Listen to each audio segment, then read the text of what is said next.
un petit mot de la fin avant d'aller déjeuner. Bon, je vous remercie d'abord à la fois tous les intervenants et puis vous, cette audience avec qui on a pu vraiment bien échanger. Vous avez vu que c'était par rapport à d'autres séminaires, colloques, une forme un peu assez originale, hein. C'est pas de planche et finalement il n'y a que il y a que moi pour l'introduction, la conclusion qui est une planche. Donc, mais c'est très bien. Justement, on a pu, je pense, avoir d'autant plus d'attention donc à l'expression des différents auditeurs et puis finalement d'alimenter la réflexion plus avant par davantage de questions aussi que s'il y avait eu seulement des exposés littéraux. Donc voilà, il y a beaucoup de choses qui ont été dites, hein, sur deux domaines dont peut-être en conclusion on pourrait dire voilà, il faut vraiment coupler, toujours plus coupler, davantage coupler, et les capteurs, ils sont à la fois des capteurs environnementaux et des capteurs structuraux.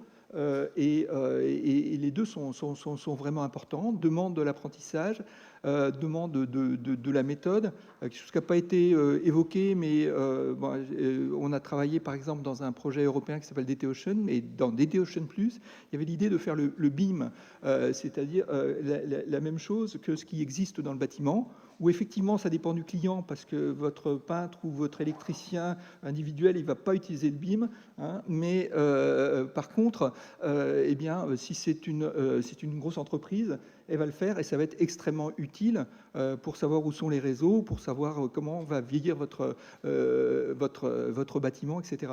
Donc nous, je pense, étant donné d'ailleurs le niveau des interactions qu'on a eues aujourd'hui, il faut qu'on aille vers le BIM, hein, ça c'est clair, parce que justement, on va aller vers le scalable, et donc c'est dans les deux voies, hein, je pense, et couplé. Et couplé aussi, alors voilà, je suis plus très jeune, mais il y a 30 ans, on faisait déjà la rentrée des navettes Hermès dans l'atmosphère.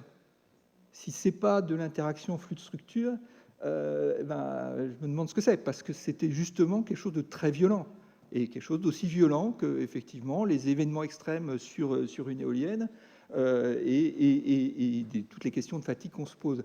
Donc je pense qu'un message aussi, c'est qu'il faut oser, hein, ces modèles couplés.